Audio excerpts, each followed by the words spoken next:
Hi everyone, welcome to Trading Guru channel. Basically ಇದೊಂದು learning video ಅಂತ ಹೇಳ್ಬೋದು.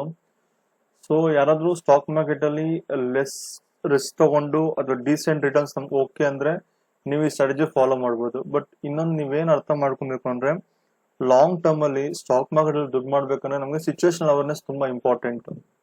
So situation awareness ಅಂದ್ರೆ ಏನು ಅಂದ್ರೆ, ಫಾರ್ ಎಕ್ಸಾಂಪಲ್ ಈಗ ನಾನು ನಿಫ್ಟಿ ಚಾರ್ಟ್ ಒಂದು ಸೆಕೆಂಡ್ ಓಪನ್ ಮಾಡ್ತೀನಿ. ಸೊ ಇದು ನಮಗೆ clear bull market run, complete bull market. So once ಈ ಡೌನ್ ಟ್ರೆಂಡಿಂಗ್ ಏನ್ ಸ್ಟಾರ್ಟ್ ಆಯ್ತು ನಮ್ಗೆ, ಈ ತರ ಡೌನ್ ಟ್ರೆಂಡಿಂಗ್ ಮಾರ್ಕೆಟ್ ನೀವು ಯಾವ ತರ ಏನ್ ಅಪ್ರೋಚ್ ಫಾಲೋ ಮಾಡಿದ್ರೆ ತುಂಬಾ ಇಂಪಾರ್ಟೆಂಟ್. ನಾನು ಏನ್ ಈ ಬುಲ್ ಮಾರ್ಕೆಟ್ ಅಲ್ಲಿ ಅಪ್ರೋಚ್ ಮಾಡಿದ್ನಿ, ಈ ಮಾರ್ಕೆಟ್ 100% ವರ್ಕ್ ಆಗಲ್ಲ. ಐದು ನೀವು ಕಂಪ್ಲೀಟ್ ಸಿಟ್ ಔಟ್ ಮಾಡ್ಬೋದು, ಅಂದ್ರೆ ಕಂಪ್ಲೀಟ್ ಆಗಿ ಟ್ರೇಡ್ಸ್ ತಗೊಂಡಿದ್ರೆ ಇರ್ಬೋದು, ಇಲ್ಲ ಲೆಸ್ ರಿಸ್ಕ್ ತಗೊಬಹುದು. ಬಟ್ ಯಾರಾದ್ರೂ ಸ್ವಲ್ಪ ನಮ್ ನಾಲೆಜ್ ಇದೆ, ಸಿಚುವೇಶನ್ ಅವೇರ್ನೆಸ್ ಚೆನ್ನಾಗಿದೆ, ನಾನು ಬಟ್ ನನಗೆ ರಿಸ್ಕ್ ಕಮ್ಮಿ ತಗೊಬೇಕು with decent returns I am okay ಅಂದ್ರೆ ನೀವು ಈ ಸ್ಟ್ರಾಟಜಿ ಫಾಲೋ ಮಾಡಿ ಸಿಂಪಲ್ ಆಗಿ. ಸೊ ಈಗ ನಾನು ಸ್ಟ್ರಾಟಜಿನಕ್ಕಿಂತ ನಾನೇನ್ ಮಾಡಿದೆ ಅಂತ ನಾನು ಹೇಳ್ತೀನಿ, ಸೊ ದಟ್ ನಿಮ್ಗೆ ಅದು ವರ್ತ್ ಅನ್ಸಿದ್ರೆ you can follow that simple. So basically for example ಈಗ ನಾನು ಅಸ್ಯೂಮಿಂಗ್ ದಟ್ ನಾನು ಇಂಟರ್ಮೀಡಿಯೇಟ್ ಲೆವೆಲ್ ಅಂತ ಅನ್ಕೊಳ್ಳೋಣ. ಈಗ ಸ್ಟಾಕ್ ಮಾರ್ಕೆಟ್ ಅಲ್ಲಿ ನಾನೇನ್ ಮಾಡ್ತೀನಿ, for example Bharti Airtel stock ನೀವು ಲಾಸ್ಟ್ ಒಂದು ನೀವು ಬೇಕಾದ್ರೆ ಇಲ್ಲಿ ನೋಡ್ಬೋದು, ಆಲ್ಮೋಸ್ಟ್ ನಿಫ್ಟಿ 20 ಸೆಪ್ಟೆಂಬರ್ ಇಂದ ಆಲ್ಮೋಸ್ಟ್ ಇವಾಗ ಡೌನ್ ಟ್ರೆಂಡಿಂಗ್ ಅಲ್ಲಿ ಇದೆ. ಪ್ರಾಬ್ಲಿ ಲಾಸ್ಟ್ ಒಂದು ಫ್ಯೂ ವೀಕ್ಸ್ ಇಂದ ಒಂದ್ ಸ್ವಲ್ಪ ಟ್ರೆಂಡಿಂಗ್ ಸ್ಟಾರ್ಟ್ ಆಗಿರ್ಬೋದು. ಬಟ್ ನೀವು ಭಾರತಿ ಏರ್ಟೆಲ್ ಸ್ಟಾಕ್ ಮಾಡಿದ್ರೆ ಕಂಪ್ಲೀಟ್ ಸೈಡ್ ವೇಸ್ ಅಲ್ಲಿ ಯಾವ್ದೇ ಕಾರಣಕ್ಕೂ ವೆರಿ ಡೀಪ್ ಕರೆಕ್ಷನ್ ಅಂತ ಬಂದಿಲ್ಲ ಇದರಲ್ಲಿ ಕಂಪ್ಲೀಟ್ ಆಗಿ ನಿಫ್ಟಿ ಅಷ್ಟು. ಇದು ಆಲ್ಮೋಸ್ಟ್ ಆಲ್ ಟೈಮ್ ಐ ಕೂಡ ಬಂದ್ಬಿಟ್ಟಿದೆ. ಬಟ್ ನೀವು ಅಬ್ಸರ್ವ್ ಮಾಡಿದ್ರೆ ನಿಫ್ಟಿ, ನಾನೀಗ ಫಾರ್ ಎಕ್ಸಾಂಪಲ್ ನಿಫ್ಟಿ ಇಲ್ಲಿ ಹಾಕ್ತೀನಿ ನ್ಯೂ ಪ್ಯಾನಲ್, ನೀವು ನೋಡ್ಬೋದು ಇಲ್ಲಿ ಇದು ಏರ್ಟೆಲ್ ಚಾರ್ಟ್, ಇದು ನಿಫ್ಟಿ ಚಾರ್ಟ್ ಈಗ ಓಕೆನಾ.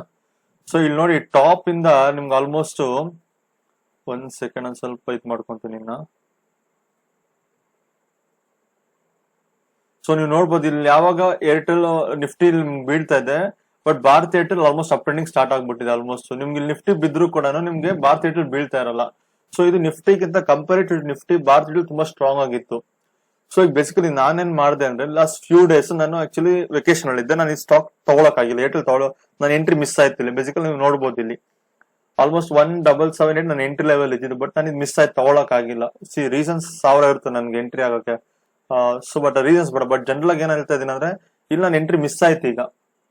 ಈಗ ಇದಾದ್ಮೇಲೆ ಒಳ್ಳೆ ಕ್ಲೋಸಿಂಗ್ ಕೊಡ್ತು. ನೀವು ನೋಡ್ಬೋದು ಇಲ್ಲಿ almost about trend line breakout ಆಗಿ ವಿತ್ ಗುಡ್ ವಾಲ್ಯೂಮ್ಸ್ ಕೂಡ ಇದೆ, ಬ್ರೇಕ್ಔಟ್ ಇದೆ. ಇದು Nifty stocks obviously it's very good stock ಆಯ್ತು. ಬಟ್ ನನಗೆ ಎಂಟ್ರಿ ಮಿಸ್ ಆಗಿರೋದ್ರಿಂದ ನಾನೇನ್ ಮಾಡಿದೆ, ನಂಗೆ ತುಂಬಾ ರಿಸ್ಕ್ ತಗೊಳಕ್ ಇಷ್ಟ ಇರಲಿಲ್ಲ. ಬಿಕಾಸ್ ಗ್ಲೋಬಲ್ ಮಾರ್ಕೆಟ್ಸ್ ವೀಕ್ ಇರೋದ್ರಿಂದ ನಾನು ಇಲ್ಲಿ ಎಕ್ಸ್ಟೆಂಡೆಡ್ ರನ್ ಮಾಡಕ್ ನಂಗೆ ಇಷ್ಟ ಇರಲಿಲ್ಲ. ಸೊ ನಾನೇನ್ ಮಾಡಿದೆ, ಬೇಸಿಕಲಿ 1700 ಪುಟ್ ಆಪ್ಷನ್ ಸೆಲ್ ಮಾಡಿದೆ. ಮೇ ಎಕ್ಸ್ಪೈರಿ, ಇದು ನಾಟ್ ಇವನ್ ಕರೆಂಟ್ ಎಕ್ಸ್ಪೈರಿ. ಯಾಕಂದ್ರೆ ಕರೆಂಟ್ ಎಕ್ಸ್ಪೈರಿ ನಮ್ಗೆ ಆಕ್ಚುಲಿ ಈಗ ಕ್ಲೋಸ್ ಆಗ್ಬಿಡುತ್ತೆ, 27th ಏಪ್ರಿಲ್ ಕ್ಲೋಸ್ ಆಗ್ಬಿಡುತ್ತೆ. ಸೊ ನಾನೇನ್ ಮಾಡಿದೆ, next month expiry 1700 P cell ಮಾಡಿದೆ. ಆ 20 rupees ಇತ್ತು ಆಕ್ಚುಲಿ. ಇನ್ಫ್ಯಾಕ್ಟ್ ನಿನ್ನೆ ತಗೊಂಡಿದ್ದೆ, ಆಕ್ಚುಲಿ ಕ್ಲೋಸಿಂಗ್ ಟೈಮ್ ಅಲ್ಲಿ ತಗೊಂಡಿದ್ದೆ ನಾನು. 20 rupees ಇತ್ತು. ನಾನೇನ್ ಮಾಡಿದೆ, ಸ್ಟಾಪ್ ಲಾಸ್ 40 ಆಗಿದೆ. ಸೊ ಈಗ ಏನಂದ್ರೆ ಬೇಸಿಕಲಿ 20 ಅಂದ್ರೆ ಲಾಟ್ ಸೈಜ್ ಬಂದು 550 ಇದೆ ಏರ್ಟೆಲ್ ಈಗ. So 11,000 risk close to. ಯಾಕಂದ್ರೆ ನಾನು 20 rupees ಸೆಲ್ ಮಾಡಿದೀನಿ ಅಂದ್ರೆ put option, stop loss 40 rupees ಸಿಗ್ತೀನಿ obviously. So 1:1 simple. Okay, so 11,000 risk with in case ಇದು ನೆಕ್ಸ್ಟ್ ಮೇ ಒಳಗಡೆ ಏನಾದ್ರು ಏರ್ಟೆಲ್ 1700 ಒಳಗಡೆ ಟ್ರೇಡ್ ಆದ್ರೆ ಇನ್ ಕೇಸ್ 100% ನಮ್ಗೆ ಝೀರೋ ಆಗುತ್ತೆ. ನಾವು 20 rupees ನಮ್ಗೆ ಏನ್ 11,000 ಪ್ರಾಫಿಟ್ ಆಗಿರುತ್ತೆ. ನನ್ನ ಅಸಂಪ್ಷನ್ ಏನಿತ್ತು ಅಂದ್ರೆ, ಯಾವ್ದೇ ಕಾರಣಕ್ಕೂ ಭಾರತಿ ಏರ್ಟೆಲ್ 100% ಇಲ್ಲಿ ಅದೇ ಕಾರಣಕ್ಕೂ ಬರಲ್ಲ, 1700 ಬರಲ್ಲ. ಇನ್ನ ಇನ್ಫ್ಯಾಕ್ಟ್ ಇದು ಅಪ್ ಟ್ರೆಂಡ್ ಹೋಗುತ್ತೆ ಅಂತ ನನ್ನ ಎಕ್ಸ್ಪೆಕ್ಟೇಷನ್ ನಾನು ತಗೊಂಡೆ. ಆಕ್ಚುಲಿ ನಾನು ಬರೀ 3% ಮೂವ್ಮೆಂಟ್ ಗೆ ಆಲ್ಮೋಸ್ಟ್ 20 ಇದ್ದು 10 rupees ಬಂದಿದ್ದೆ.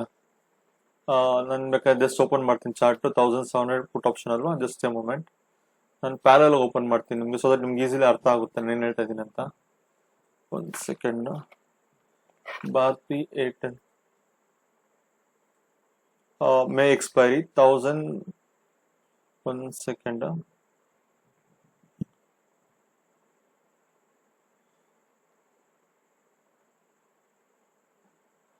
ನಾನು ಪುಟ್ ಆಪ್ಷನ್ಸ್ ಯಾವ್ದು ಚೆಕ್ ಮಾಡಿ. ಒಂದ್ second, just a moment. 1700 okay. May expiry 1700 put option okay. ನೀವು ನೋಡ್ಬೋದು ಇಲ್ಲಿ ನಾನು ಆಲ್ಮೋಸ್ಟ್ ನಾನು 20 rupees ಇದೆ ನಾನು ತಗೊಂಡಿದ್ದೆ ಆಕ್ಚುಲಿ. ನೋಡ್ಬೋದು ಆಲ್ಮೋಸ್ಟ್ 50% ಎರೋಡ್ ಆಗ್ಬಿಟ್ಟಿದೆ ಇದರಲ್ಲಿ. ಸೊ ನಾವು ಆಪ್ಷನ್ ಸೆಲ್ ಮಾಡ್ತಿರೋದ್ರಿಂದ ನಮ್ಗೆ ಪ್ರೀಮಿಯಂ ತಿನ್ಬೇಕಲ್ವಾ, ಸೊ ಪ್ರೀಮಿಯಂ ಆಬ್ವಿಯಸ್ಲಿ ಕಮ್ಮಿ ಆಗ್ಬೇಕು.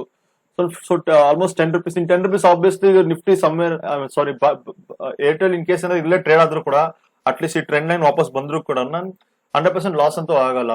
ಅಟ್ಲೀಸ್ಟ್ ನಾನೇನ್ ಮಾಡ್ತೀನಿ, ಬ್ರೇಕ್ ಇವನ್ ಪಾಯಿಂಟ್ ಹಾಕ್ಬಿಡ್ತೀನಿ. ಇದು ನಂಗೆ ರಿಸ್ಕ್ ಫ್ರೀ ಆಯ್ತು ಟ್ರೇಡ್ ಇವಾಗ. ಸೊ ಇದಕ್ಕೆ ಮಾರ್ಜಿನ್ 2 lakhs ಬೇಕನ್ಸ್ತು, ಪ್ರಾಬ್ಲಿ 2 lakhs ಸಮ್ಚೇಂಜ್ ಬೇಕು. ಸೊ ಆಲ್ಮೋಸ್ಟ್ ಕ್ಲೋಸ್ ಟು ನಿಮ್ಗೆ 8 to 10,000 ಪ್ರಾಫಿಟ್ ಬಂದೇ ಬರುತ್ತೆ. It's close to more than 3% ಅಲ್ವಾ ಆಬ್ವಿಯಸ್ಲಿ. ಸೊ ಯಾರು ಕಮ್ಮಿ ರಿಸ್ಕ್ ಇದ್ದು ಇಂಟರ್ಮೀಡಿಯೇಟ್ ನಾಲೆಜ್ ಇದೆ ನಮ್ಗೆ, ಬಟ್ ನೀವು ಅದರ್ ಸೈಡ್ ಯೋಚನೆ ಮಾಡಬೇಕು. ಇನ್ ಕೇಸ್ ಗ್ಯಾಪ್ ಡೌನ್ ಆಗೋದ್ರೆ, for example few days back ಹೇಗೆ ಗ್ಯಾಪ್ ಡೌನ್ ಆಯ್ತು ಮಾರ್ಕೆಟ್, ಅದರ ಗ್ಯಾಪ್ ಡೌನ್ ಆದ್ರೆ ಆಬ್ವಿಯಸ್ಲಿ ಸ್ಟಾಪ್ ಲಾಸ್ ಅನ್ನೋದು ಇದ್ದೇ ಇರುತ್ತೆ. In case stop loss keep exit ಆಗ್ಲೇಬೇಕು. ಸೊ ಅದಕ್ಕೆ ನಾನು ಹೇಳಿದೆ, ಇದ್ರಲ್ಲಿ ನಿಮ್ಗೆ ಏನಾಗುತ್ತೆ ಪ್ರಾಬ್ಲಮ್, ನಿಮ್ಗೆ ಸಿಚುವೇಶನ್ ಅವೇರ್ನೆಸ್ ತುಂಬಾ ಇರಬೇಕು, plus at least basic understanding of chart ಇರಬೇಕು. ಅದಿದ್ದಾಗ ಮಾತ್ರ ಇದು ಕಮ್ಮಿ ರಿಸ್ಕ್ ಅಲ್ಲಿ ಮಾಡ್ಬೋದು. ಸೊ ನಮ್ಗೆ ಬೇರೆ 3 to 4 ಆಪ್ಷನ್ಸ್ ಇರುತ್ತೆ ನಮ್ಗೆ. ಏನೋ ಒಂದು ಫ್ಯೂಚರ್ ಬೈ ಮಾಡ್ಬೋದು, ಕ್ಯಾಶ್ ಬೈ ಮಾಡ್ಬೋದು, ಬೈ ಆಪ್ಷನ್ಸ್ ಮಾಡ್ಬೋದು, ಇಲ್ಲ ಸೆಲ್ ಆಪ್ಷನ್ ಮಾಡ್ಬೋದು. ಇದು ಲೀಸ್ಟ್ ರಿಸ್ಕ್ ಇದು. ಬಟ್ ಇದು ಲೀಸ್ಟ್ ರಿಸ್ಕ್, ಬಟ್ ಇದ್ರಲ್ಲಿ ಅಷ್ಟೇ ಏನೋ ಕಾನ್ಸಿಕ್ವೆನ್ಸಸ್ ಇರುತ್ತೆ. ಇನ್ ಕೇಸ್ ನಿಮ್ಗೆ ಅರ್ಥ ಆಗಿಲ್ಲ ಕಾನ್ಸೆಪ್ಟ್, ಇನ್ ಕೇಸ್ ನಿಮ್ಗೆ ಅರ್ಥ ಆಗಿಲ್ಲ ಯಾವ ತರ ಮಾರ್ಕೆಟ್ ಲಾಜಿಕ್ ವರ್ಕ್ ಆಗುತ್ತೆ, ಅಪ್ ಟ್ರೆಂಡಿಂಗ್ ಅನ್ನೋ ಡೌನ್ ಟ್ರೆಂಡಿಂಗ್ ಅನ್ನೋದು ವರ್ಕೌಟ್ ಗೊತ್ತಿಲ್ಲ ಅಂದ್ರೆ ನಿಮ್ ಆಬ್ವಿಯಸ್ಲಿ ಮಾಡಕ್ ಬರಲ್ಲ. ಅದಕ್ಕೆ ನಾನು ಹೇಳಿದ್ ಇಂಟರ್ಮೀಡಿಯೇಟ್ ನಾಲೆಜ್ ಇರಲೇಬೇಕು. ಸುಮ್ಮನೆ ಬ್ಲೈಂಡ್ ಆಗಿ ನಾನು ಪುಟ್ ಆಪ್ಷನ್ ಸೆಲ್ ಮಾಡ್ತೀನಿ ಅಂದ್ರೆ ಅದಕ್ಕೆ ಒಂದು ಕೋಟ್ಸ್ ಇದೆ ಆಕ್ಚುಲಿ ಇಂಗ್ಲಿಷ್ ಅಲ್ಲಿ, ಈಟ್ ಲೈಕ್ ಚಿಕನ್ ಶಿಟ್ ಲೈಕ್ ಎಲಿಫೆಂಟ್ ಅಂತ. ಸೊ ಬೇಸಿಕಲಿ ನೀವು ಅದ್ ಸಿಂಪಲ್ ಅರ್ಥ ಏನಂದ್ರೆ, ನೀವು 11 months ಇದನ್ನ ಮಾಡ್ತಾ ಇರ್ತೀರಾ, 12th month ಒಂದಿನ ನಿಮ್ಗೆ 11th month ಏನ್ ಮಾಡ್ತೀರಿ ಎಲ್ಲ ಸೇರಿ ಲಾಸ್ ಆಗ್ಬಿಡುತ್ತೆ.